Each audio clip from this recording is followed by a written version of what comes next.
Chemical properties में हमने एक और क्या प्रॉपर्टीज देखी थी, metal and non metal reaction. तो metal and non metal reaction exactly हम देखें तो ये होता है कि कोई भी एक न्यूट्रल कंपाउंड का फॉर्मेशन होता है। तो मेटल एंड नॉन मेटल में यहाँ पर देखो, when metal and non metal react with each other, transfer of electron take place from metal to non metal. Metal to non metal की तरफ इलेक्ट्रॉन का ट्रांसफॉर्मेशन होता है। ठीक है, तो यहाँ पर इस चीज को हम एग्जैक्टली देखें तो हमने एक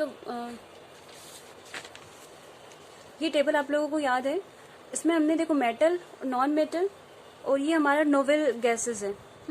तो नोवेल गैसेस में एग्जैक्टली देखें तो जो आउटर मोस्ट शेल है वो फुलफिल है, ठीक है, कंप्लीट है, आउटर मोस्ट शेल कंप्लीट है।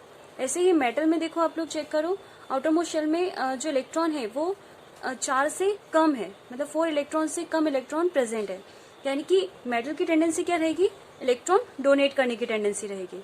ठीक है, लॉस ऑफ इलेक्ट्रॉन, तो वो किसकी कैरेक्टरिस्टिक रहेगी, वो कौन शो करेगा, मेटल्स। और नॉन मेटल्स का क्या है, इनके आउटर मोस्ट शेल में देखो 5 इलेक्ट्रॉन, यानी कि 4 से ज्यादा इलेक्ट्रॉन यहाँ पर आपको दिख रहे हैं। तो नॉन मेटल की टेंडेंसी क्या है, इलेक्ट्रॉन गेन करने की टेंडेंसी रहेगी। ठीक है, तो मेटल इन नॉन मेटल जब कंबाइन होते हैं तो हमारा एक कंपाउंड फॉर्म होता है, जो कि हम सिंपल एक सॉल्ट के नाम से उसको हम जानते हैं। तो सॉल्ट में हम यहाँ पे कुछ कॉमन सॉल्ट यहाँ पर चेक करेंगे। तो फर्स्ट आपको कॉमन सॉल्ट दिख रहा है NaCl। NaCl का फॉर्मेशन यहाँ पे जो ऊपर वाली जो लाइन है इसको भी आप चेक करो, compound composed of metals and non metals. तो मेटल्स एंड नॉन मेटल्स से आयोनाइज्ड कैरेक्टर का ट्रांसफॉर्मेशन होता है। आयोनाइज्ड कैरेक्टर यानी कि सपोज यहाँ पे Na और Cl, तो इसको हम कैसे, आउटर मोस्ट शेल को कैसे चेक करेंगे, सोडियम का होता है 11, इलेक्ट्रॉनिक कॉन्फ़िगरेशन करेंगे 2, 8 एंड 1। तो यहाँ पे इसका अगर डॉट स्ट्रक्चर फॉर्म करें तो डॉट स्ट्रक्चर एग्जैक्टली क्या होता है, हम जो आउटर मोस्ट शेल में जो इलेक्ट्रॉन प्रेजेंट होते हैं उसे हम डॉट से रिप्रेजेंट करते हैं, डॉट से शो करेंगे। तो ये हमारा आउटर मोस्ट शेल में कितने इलेक्ट्रॉन है, 1 इलेक्ट्रॉन है। तो 1 इलेक्ट्रॉन को हम किसी भी पोजीशन में लिख सकते हैं, है ना, अराउंड द सोडियम सिंबल। ठीक है, तो यहाँ पर भी लिख सकते हैं एक इलेक्ट्रॉन, यहाँ पर भी शो कर सकते हैं, यहाँ पर भी, यहाँ पर कहीं भी आपको हो तो वो वहां पे शो करना है। तो ये हमने जैसे कि एक इलेक्ट्रॉन सामने की तरफ शो किया, तो ये हमारा क्या है, एक इलेक्ट्रॉन को शो कर रहे हैं। तो ये हमारा डॉट स्ट्रक्चर ऑफ सोडियम हुआ। ठीक है, आउटर मोस्ट शेल में जो इलेक्ट्रॉन रहेंगे उससे ही हमें रिप्रेजेंट करवाना है। ठीक है, अब ऐसे देखो Cl, क्लोरीन का चेक करो, क्लोरीन के 17 होता है, 2, 8 एंड 7। तो आउटर मोस्ट शेल में 7 इलेक्ट्रॉन है, तो क्लोरीन के जो अराउंड हम इलेक्ट्रॉन्स को अरेंज करेंगे, तो 1, 2, 3, 4, 5 एंड 6। ठीक है, हम यहाँ पे थोड़ा सा कलर चेंज कर लेते हैं ताकि आपको ध्यान रहेगा कि ये सोडियम का इलेक्ट्रॉन है और ये क्लोरीन का इलेक्ट्रॉन है। ठीक है, तो यहाँ पर जैसे कि ये जब बॉन्ड फॉर्म करेंगे, जब कंबाइन होंगे, केमिकल कॉम्बिनेशन होगा सोडियम और क्लोरीन के, यहाँ पे 6 इलेक्ट्रॉन हुआ ना, अब यहाँ पर एक और इलेक्ट्रॉन जब लगाएंगे तो वो 7 इलेक्ट्रॉन हो जाएगा। अब देखो ये जो इसका ऑक्टेट, दोनों की टेंडेंसी क्या होती है, एलिमेंट्स की टेंडेंसी क्या होती है, उनका आउटर मोस्ट शेल वो कंप्लीट करने की कोशिश में रहते हैं। ठीक है, यानी कि नोवेल गैस के जो आउटर मोस्ट शेल, यानी कि नोवेल गैस जैसी सिचुएशन वो खुद के ऊपर भी अप्लाई करते हैं कि हम भी नोवेल गैस की तरह बिहेव करने लग जाए। यानी कि उनका जो ऑक्टेट है वो कंप्लीट हो जाए। तो सोडियम को सोडियम को ऑक्टेट कंप्लीट करने के लिए इसे तो चाहिए कितने, 7 इलेक्ट्रॉन्स चाहिए, जो कि इसके पास है नहीं। तो क्लोरीन के पास 7 इलेक्ट्रॉन ऑलरेडी है, तो 1 इलेक्ट्रॉन किसको नीड है, तो वो 1 इलेक्ट्रॉन किससे ले लेगा, वो सोडियम से, है ना। तो जैसे ही सोडियम ने 1 इलेक्ट्रॉन दिया तो इसके ऊपर क्या चार्ज हुआ, पॉजिटिव चार्ज हुआ। ठीक है, और इसने 1 इलेक्ट्रॉन लिया तो इसके ऊपर क्या चार्ज हुआ, नेगेटिव चार्ज हुआ। ठीक है, तो इलेक्ट्रॉन का ट्रांसफॉर्मेशन हो रहा है ना। तो ये जो हमारा इलेक्ट्रॉन, अब इसके बाद हम देखते हैं कि बॉन्ड कैसे फॉर्म होगा। सिंपल सी चीज, सोडियम ये इलेक्ट्रॉन इसको दे चुका है क्लोरीन के पास, यानी कि 2 इलेक्ट्रॉनों की शेयरिंग से एक बॉन्ड हुआ, ये 1 इलेक्ट्रॉन, ये 1 इलेक्ट्रॉन। ठीक है, और ये हमारे जो अदर इलेक्ट्रॉन है वो हमारा एज इट इज रहेगा। ठीक है, लेकिन बॉन्ड जो फॉर्म हुआ वो किससे हुआ, 1 इलेक्ट्रॉन सोडियम ने दिया, 1 इलेक्ट्रॉन क्लोरीन ने, या फिर क्लोरीन ने सोडियम से लिया, तो उनके बीच में एक बॉन्ड फॉर्म हुआ। ठीक है, तो ये NaCl का बॉन्ड फॉर्म हुआ। अब इस बॉन्ड को हमने नाम दिया आयोनिक बॉन्ड। क्या नाम है इसका, आयोनिक बॉन्ड। क्यों, क्योंकि यहाँ पर जो आयंस के फॉर्मेशन के बाद ये हमारा कंपाउंड फॉर्म हुआ है। ठीक है, तो यहाँ पर जो बॉन्ड रहेगा वो बॉन्ड का नाम क्या रहेगा? Ionic bond.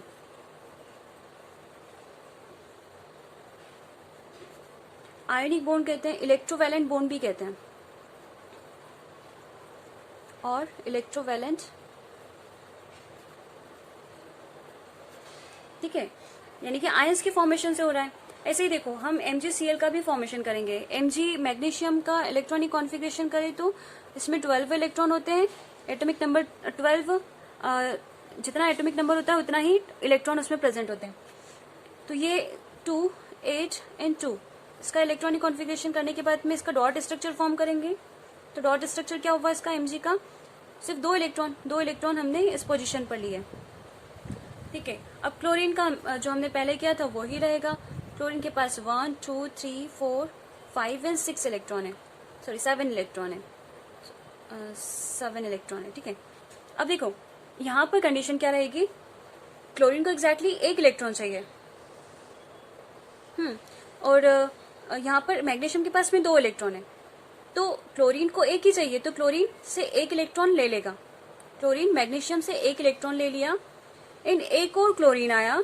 ठीक है, एक और क्लोरीन आया Cl, और उसके पास भी कितने इलेक्ट्रॉन है? 7 इलेक्ट्रॉन है, तो इसको भी 1 इलेक्ट्रॉन की नीड है।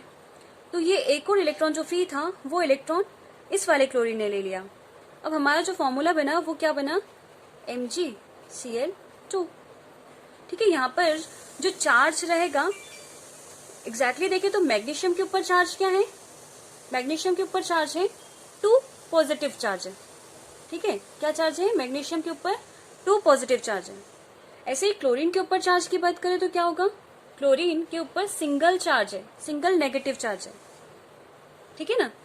और इस वाले केस में MgCl2 केस में क्लोरीन कितने हैं? 2 आपको दिख रहे हैं क्वांटिटी में। तो यहाँ पर जो चार्ज स्पेशीज के पीछे यहाँ पे नीचे की तरफ हम अपोस्ट्रोफी में 2 लगा देंगे। दैट मीन्स इसका मतलब क्या हुआ? क्लोरीन के ऊपर सिंगल चार्ज है बट यहाँ पर 2 क्लोरीन प्रेजेंट है। ठीक है, ऐसे ही देखो इस वाले NaCl में अगर सोडियम के चार्ज की बात करें तो इसके ऊपर पॉजिटिव, सिंगल पॉजिटिव चार्ज है, और वैसे ही क्लोरीन की बात करें तो नेगेटिव चार्ज है। ठीक है, यानी कि इसने 1 इलेक्ट्रॉन लिया और इसने 1 इलेक्ट्रॉन दिया, देने के बाद इसकी कंडीशन है, इलेक्ट्रॉन देने के बाद इसकी कंडीशन है। ठीक है, इस चीज को समझना आप लोग। इलेक्ट्रॉन लेने से पहले जो इसकी कंडीशन थी ना वो किस टाइप की थी, इसको चेक करो एक बार अच्छे से। ये Na सोडियम के पास में 11 इलेक्ट्रॉन है, तो इसका इलेक्ट्रॉनिक देखो कॉन्फ़िगरेशन में वही कि आउटर मोस्ट शेल में कितने इलेक्ट्रॉन है? 1 इलेक्ट्रॉन है। तो 1 इलेक्ट्रॉन जब ये दे देगा, है ना, इसके ऊपर अभी कोई चार्ज नहीं है, बट जैसे ही वो 1 इलेक्ट्रॉन उसने दे दिया किसी को, ये आफ्टर रिएक्शन वो इलेक्ट्रॉन किसी को दे रहा है, तो इसके ऊपर चार्ज क्या बन जाएगा? Na पॉजिटिव चार्ज है। ठीक है, यानी कि इसके पास यहाँ पर इस केस में इलेक्ट्रॉन टोटल 11 थे, बट इस केस में इलेक्ट्रॉन इसके पास में 10 रह गए। 1 इलेक्ट्रॉन वो किसी को दे चुका है। ऐसे ही क्लोरीन का देखो, क्लोरीन के पास 17 इलेक्ट्रॉन है। जब ये 1 इलेक्ट्रॉन गेन करता है, यानी कि क्लोरीन ने जब 1 इलेक्ट्रॉन किसी से गेन कर लिया, ले लिया, तो इसके पास जो चार्ज बनेगा वो Cl नेगेटिव चार्ज बन जाएगा। ठीक है ना। तो यहाँ पर ये कंडीशन समझना होगा, यानी कि इसके पास यहाँ पर तो इस कंडीशन में आपको दिख रहा है 17 इलेक्ट्रॉन है, बट इस वाले केस में क्लोरीन के पास में 1 इलेक्ट्रॉन एक्स्ट्रा है, यानी कि 18 इलेक्ट्रॉन हो जाएंगे यहाँ पर। ठीक है ना, तो ये चीज आप क्लियर करना अपने माइंड में। तो ये MgCl2 का फॉर्मेशन हुआ। अगर ये चार्ज की बात करता है तो MgCl2 के पास क्या चार्ज है? Mg के पास 2 पॉजिटिव चार्ज है और क्लोरीन के पास में सिंगल नेगेटिव चार्ज है। ठीक है, अब नेक्स्ट देखते हैं हम प्रॉपर्टीज ऑफ आयनिक कंपाउंड। अब प्रॉपर्टीज ऑफ आयनिक कंपाउंड में हमने इससे पहले भी कुछ देखे थे, बट मैं अभी यहाँ पर जो वो पहले दिखा रही हूँ फिजिकल नेचर। तो फिजिकल नेचर आयनिक कंपाउंड को एक और नाम भी दिया उन्होंने, इलेक्ट्रोवैलेंट, जो हमने पहले भी देखा अभी। तो ये इलेक्ट्रोवैलेंट भी इसको कहते हैं, किसको? आयनिक बॉन्ड को। ठीक है, तो यहाँ पर फिजिकल नेचर क्या है?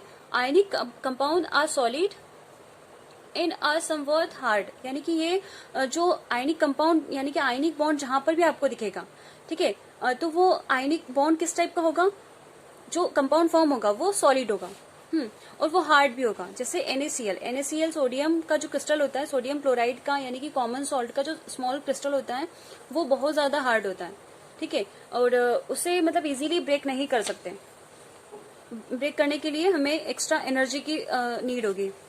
सेकेंड टर्म दिया है melting and boiling point is high. हम मेल्टिंग और बॉइलिंग पॉइंट जब चेक करते हैं कोई भी सॉल्ट का, तो उसका जो काफी ज्यादा हाई होता है। और NaCl का तो बॉइलिंग पॉइंट देखे तो 3000 केल्विन तक जाता है, ठीक है। तो यहाँ पर इसका बहुत हाई जो मेल्टिंग पॉइंट है, बॉइलिंग पॉइंट, वो शो करता है। सोल्यूबिलिटी चेक करें तो सोल्यूबिलिटी में देखे तो वाटर में सोल्यूबल की बात कर रहा है, ठीक है। सोल्यूबिलिटी मतलब लिक्विड में डिसॉल्व करना, तो वो सोल्यूबिलिटी। तो electrovalent are generally soluble in water and insoluble in solvent such as kerosene, petrol etcetera. तो ये वाटर में ही डिसॉल्व होगा, और हमारा जो इनसॉल्युबल रहेगा किसमें, केरोसिन, पेट्रोल में ऑब्वियसली रहेगा ही। सेकंड नेक्स्ट वाला है कंडीशन ऑफ इलेक्ट्रिसिटी। तो इलेक्ट्रिसिटी, कंडक्शन ऑफ इलेक्ट्रिसिटी। तो ionic compound do not conduct electricity, वो इलेक्ट्रिसिटी को कंडक्ट नहीं करते हैं। आयनिक कंपाउंड सिंपली फॉर्म में आयनिक कंपाउंड क्या करेंगे, इलेक्ट्रिसिटी को कंडक्ट नहीं करेंगे सॉलिड स्टेट में जो भी रहेगा। बट यहाँ पे एक कंडीशन है, क्या कंडीशन है, conduct electricity in molten state. अब ये मोल्टन स्टेट क्या है, मोल्टन स्टेट यानी कि जो कोई भी सॉल्ट है जो आयनिक कंपाउंड है, आयनिक कंपाउंड को मेल्ट करेंगे, मेल्ट करने के बाद जो स्टेट रहेगा वो क्या है, मोल्टन स्टेट।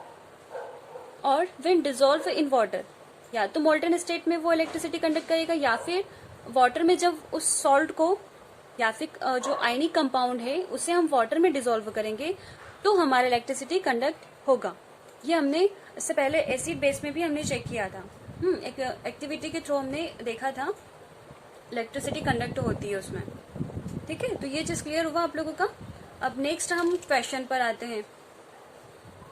यहाँ से मुझे एक और चीज बताना था, वो मैं लास्ट में चेक करूंगी। यहीं पर देख लो। अच्छा, एक चीज मैं यहाँ पे थोड़ा सा क्लियर कर दूं आप लोगों का। एक कैटायन होता है और एक एनायन होता है, सॉरी कैथोड और एनोड की बात करें।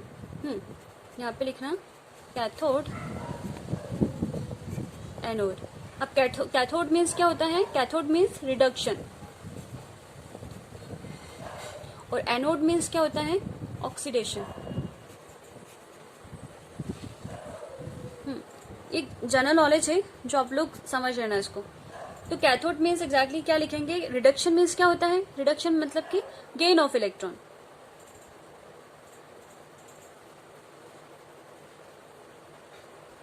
और oxidation means loss of electron.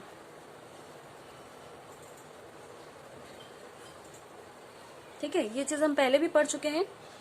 हाँ, तो ये दो चीज है, इसमें हमें समझना होगा कि ये जो हमारा रिडक्शन है, कैथोड है, एनोड है, तो ये एग्जैक्टली कैथोड क्या काम करता है, इलेक्ट्रॉन को गेन करने का काम करता है, और एनोड क्या करता है, इलेक्ट्रॉन को लॉस करता है। ठीक है, तो ये जो हुआ एग्जैक्टली हम देखें तो कैथोड गेन ऑफ इलेक्ट्रॉन, यहाँ पर क्लोरीन क्या कर रहा है, क्लोरीन का जो केस है वो क्या कर रहा है, इलेक्ट्रॉन को गेन कर रहा है वो। ठीक है, तो ये इलेक्ट्रॉन गेन कर रहा है, दैट मीन्स ये हमारा कैसे वर्क कर रहा है, कैथोड की तरह बिहेव कर रहा है। ऐसे ही हमारा एनोड हुआ, एनोड क्या कर रहा है, लॉस ऑफ इलेक्ट्रॉन, तो ये आफ्टर रिएक्शन इलेक्ट्रॉन को लॉस कर रहा है ना। तो यहाँ पे जो ये वर्क कर रहा है कैसे, एनोड की तरह बिहेव कर रहा है। ठीक है, मेटल्स क्या करेंगे, मेटल्स ऑलवेज किस तरह से बिहेव करेंगे, इलेक्ट्रॉन लॉस ऑफ इलेक्ट्रॉन की तरह बिहेव करेंगे, यानी कि ऑक्सीडेशन रिएक्शन को वो रिप्रेजेंट करेंगे। और नॉन मेटल्स जो रहेंगे वो इलेक्ट्रॉन को गेन कर रहा है, दैट मीन्स वो क्या कर रहा है, इलेक्ट्रॉन को गेन कर रहा है, दैट मीन्स वो कैथोड की तरह बिहेव करेंगे। ठीक है, ये फिक्स है। और एक और चीज मुझे यहाँ पे बतानी थी आप लोगों को कि ये जो हमारा सोडियम है, सोडियम के पास में टोटल इलेक्ट्रॉन 11 है, आउटर मोस्ट शेल में एक इलेक्ट्रॉन इसके पास एक्स्ट्रा है। तो ये इलेक्ट्रॉन एक्स्ट्रा है, यहाँ पे मैं पूरा कॉन्फ़िगरेशन लिख देती हूँ 281, तो इसके पास एक इलेक्ट्रॉन एक्स्ट्रा है, तो ये एक इलेक्ट्रॉन किसी को दे देगा। ठीक है, तो यहाँ पर हम ये कह सकते हैं कि this position is less stable. ठीक है, ये पोजिशन क्या है, स्टेबल नहीं है, किसके कंपेरिजन में, सोडियम पॉजिटिव के कंपेरिजन में, यानी कि ये जो हमारा केस है, ये case is more stable then this case. तो यहाँ पर देख रहे हैं हम कि सोडियम जो है ये स्टेबल है, यहाँ पे लिख देते हैं मोर स्टेबल। और ये लेस स्टेबल। यानी कि नोवेल स्टेट को जब नोवेल स्टेट को जब फाइंड कर लेते हैं उसके बाद ये स्टेबल हो जाते हैं। ऐसे ही देखो क्लोरीन के पास में 17 इलेक्ट्रॉन है और आउटर मोस्ट शेल को कंप्लीट करने के लिए उसको 1 इलेक्ट्रॉन की नीड है, तो ये हमारा क्या है, स्टेबल नहीं है इतना। बट ये जो केस है इसके पास टोटल इलेक्ट्रॉन 18 है, तो ये केस हमारा क्या रहेगा, मोर स्टेबल। ठीक है, ये चार्ज्ड है बट फिर भी ये क्या है, स्टेबल है। ठीक है ना, इसीलिए। और एक और चीज आपने यहाँ पे देखी होगी, जो आयनिक कंपाउंड जो होते हैं बेटा, आयनिक कंपाउंड का हमने ये 2 लाइंस यहाँ पे पढ़ी थी, क्या है, compound formed in this member by the transfer of electron, electron के ट्रांसफॉर्मेशन हो रहा है from the metal to non metal, are known as ionic compound और इलेक्ट्रोवैलेंट कंपाउंड। सेकेंड थिंग हमने पढ़ी थी इसमें, ionic compounds having a strong electrostatic force of attraction. तो इलेक्ट्रोस्टैटिक फोर्स ऑफ अट्रैक्शन इनका क्या होता है, स्ट्रॉन्ग इलेक्ट्रोस्टैटिक फोर्स इनके बीच में होता है। ठीक है, आयंस के बीच में ये फोर्स आपको देखने को मिलेगा, इसीलिए ये बॉन्ड बहुत ज्यादा स्ट्रॉन्ग होता है। किस बॉन्ड की बात कर रहे हैं, इलेक्ट्रोवैलेंट बॉन्ड या फिर हम कहें आयनिक बॉन्ड। लास्ट सेशन है आपका क्वेश्चंस। यहाँ पर देखो, right the electron dot structure of sodium, oxygen, magnesium etcetera. तो यहाँ पर सोडियम का जब हम चेक करते हैं, सोडियम का हम डॉट स्ट्रक्चर फॉर्म करने के लिए बोल रहा है, तो सबसे पहले डॉट स्ट्रक्चर के लिए हमें क्या करना पड़ेगा, इलेक्ट्रॉनिक कॉन्फ़िगरेशन करना पड़ेगा। तो 2 8 1 टोटल इलेक्ट्रॉन हमें पता होना चाहिए, तो इसका एटॉमिक नंबर होता है 11। तो 1 आउटर मोस्ट शेल में 1 इलेक्ट्रॉन है, तो डॉट स्ट्रक्चर क्या फॉर्म करेंगे, Na, और उसके पास जो इलेक्ट्रॉन रहेंगे सिंगल 1 इलेक्ट्रॉन है, जो कि हम इसको रिप्रेजेंट कर देंगे। सेकेंड हम चेक करते हैं सोडियम के बाद में ऑक्सीजन। ऑक्सीजन का एटॉमिक नंबर क्या होता है, 8। इसका इलेक्ट्रॉनिक कॉन्फ़िगरेशन करेंगे, टोटल इलेक्ट्रॉन 8 है, तो 2 एंड 6। ठीक है, आउटर मोस्ट शेल में कितने इलेक्ट्रॉन है, 6। तो ये 6 इलेक्ट्रॉन को हम डॉट स्ट्रक्चर से रिप्रेजेंट करेंगे। सपोज मैंने यहाँ पे ऑक्सीजन फॉर्म किया, ये ऑक्सीजन का सिंबल है। ऑक्सीजन के अराउंड हमें क्या करना पड़ेगा, इलेक्ट्रॉन को अरेंज करना पड़ेंगे। तो 6 इलेक्ट्रॉन है, हम किसी भी डायरेक्शन में 2 पेयर, 2 पेयर के, मतलब एक पेयर के फॉर्म में से फॉर्म करेंगे। ये 2 electron, second 2 electron, third 2 electron. ठीक है, इस तरह से भी अरेंज कर सकते हैं, और करके हम इस तरह से भी अरेंज कर सकते हैं। ऑक्सीजन लिया, ये 2 इलेक्ट्रॉन इस साइड, 2 इलेक्ट्रॉन इस साइड, और 1 इलेक्ट्रॉन इधर, 1 इलेक्ट्रॉन इधर, नो प्रॉब्लम, हम कहीं भी इसको अरेंज कर सकते हैं। ठीक है, वो जब केमिकल जब बॉन्ड फॉर्म करेगा, बॉन्ड फॉर्मेशन के ऊपर डिपेंड करेगा कि हमारा कौन सा इलेक्ट्रॉन किस तरफ शिफ्ट हो रहा है। ठीक है, ये चीज आप जब 1 से 2 कंपाउंड फॉर्म करोगे तो आपको ये माइंड में सेट हो जाएगा कि हाँ एग्जैक्टली हमें ये पोजीशन इस तरह से अरेंज करना है। और आप सिंपली फॉर्म में ये जो स्ट्रक्चर आप कैसे भी ड्रॉ कर रहे हो, यही आपका डॉट स्ट्रक्चर है, बस इलेक्ट्रॉन्स को अरेंज करना है। ठीक है, और आपकी बुक में एक और चीज देके रखा है कि क्रॉस करके इलेक्ट्रॉन्स को रिप्रेजेंट कर रहे हैं, तो ये भी हमारा कोई गलत तरीका नहीं है। ठीक है, क्योंकि हम इलेक्ट्रॉन को जब 2 कंपाउंड फॉर्म करेंगे तो एक के पास में राउंड वाला शेप इलेक्ट्रॉन लगाएंगे और दूसरे के इलेक्ट्रॉन को हम क्रॉस से शो करेंगे। ठीक है, तो वो भी आपका मेथड सही है। ठीक है, अब हम लास्ट वाला लेते हैं, मैग्नीशियम। मैग्नीशियम का एटॉमिक नंबर क्या है, 12, 2, 8 एंड 2। आउटर मोस्ट शेल में कितने इलेक्ट्रॉन है, 2। तो मैग्नीशियम का हम देखेंगे, तो मैग्नीशियम का सिंबल, अब इलेक्ट्रॉन को अरेंज करना है, 2 इलेक्ट्रॉन, हम कैसे भी करके उसको अरेंज कर सकते हैं। ये 2 इलेक्ट्रॉन मैंने सामने की तरफ लगा दिए, तो ये इसका डॉट स्ट्रक्चर होगा, किसका, मैग्नीशियम का। सेकंड क्वेश्चन है, show the formation of N2O and MgO bye the transfer of electron. Transfer of electron से हमें ये 2 कंपाउंड फॉर्म करने हैं। तो यहाँ पे सबसे पहले सोडियम का हमें पता है ही कितना है, outer most shell dot structure 1 होता है, तो मैं डायरेक्ट ही लिख देती हूँ यहाँ पे सोडियम का डॉट स्ट्रक्चर सिंगल 1 इलेक्ट्रॉन है। ऐसे ही ऑक्सीजन का चेक करो, इसमें 6 इलेक्ट्रॉन है। अब 6 इलेक्ट्रॉन है, मुझे ऑक्सीजन को शो करना है, ये ऑक्सीजन है।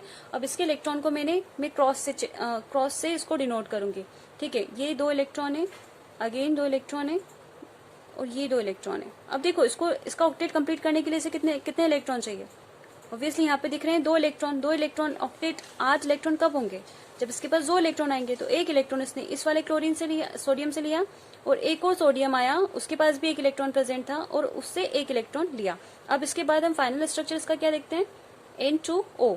तो ये ऑक्सीजन हुआ, ऑक्सीजन के पास में 1 2 3 क्रॉस से ही डिनोट करते हैं ताकि आपका क्लियर हो वो।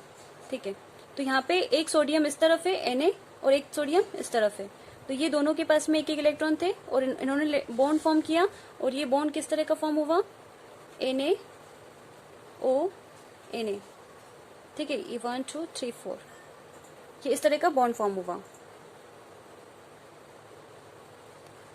सेकेंड वाला देखो MgO, MgO का चेक करो, मैग्नीशियम के पास में कितने इलेक्ट्रॉन है, टोटल इलेक्ट्रॉनिक कॉन्फ़िगरेशन के बाद जब देखा तो इसके पास 2 इलेक्ट्रॉन है।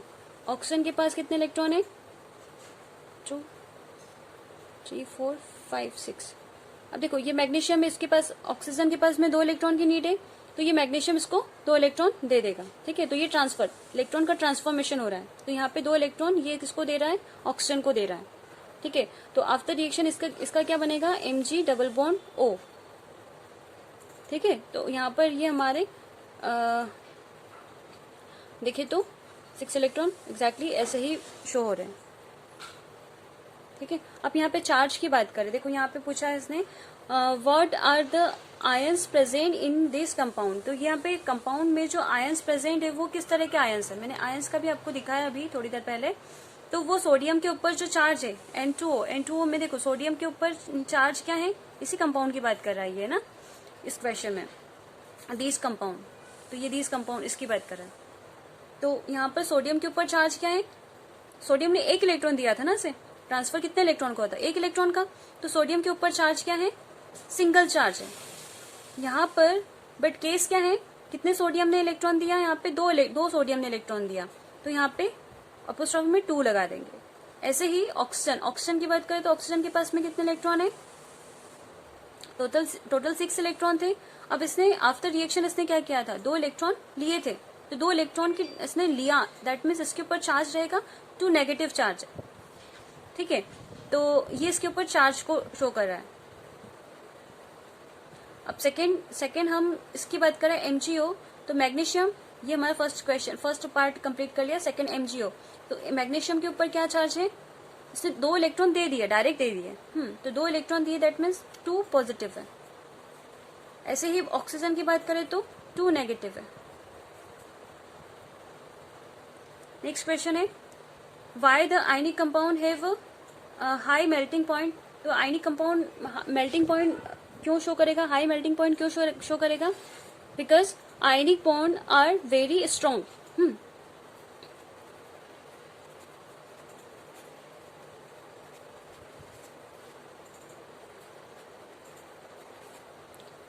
Because of there are present a positive and negative charge. तो यहाँ पे पॉजिटिव और नेगेटिव चार्ज प्रेजेंट होता है। मेटल एंड नॉन मेटल में क्या होता है, मेटल एंड नॉन मेटल, इसमें क्या होता है, मेटल्स में क्या होता है, पॉजिटिव चार्ज होता है, और नॉन मेटल्स में क्या होता है, नेगेटिव चार्ज होता है। तो ये पॉजिटिव और नेगेटिव चार्ज का जब ट्रांसफॉर्मेशन होता है तो इनके बीच में एक स्ट्रॉन्ग इलेक्ट्रोस्टैटिक फोर्स का फॉर्मेशन होता है, और वही इलेक्ट्रॉन फोर्स ऑफ अट्रैक्शन जो रहता है वो काफी ज्यादा हाई होता है, तो उसकी वजह से आयनिक बॉन्ड जो रहेगा वो बहुत ज्यादा स्ट्रॉन्ग रहेगा, ठीक है। तो ये हमारे कुछ क्वेश्चंस हैं जो हमने कंप्लीट किए। ओके, आज के लिए इतना ही। Thank you so much, have a nice day.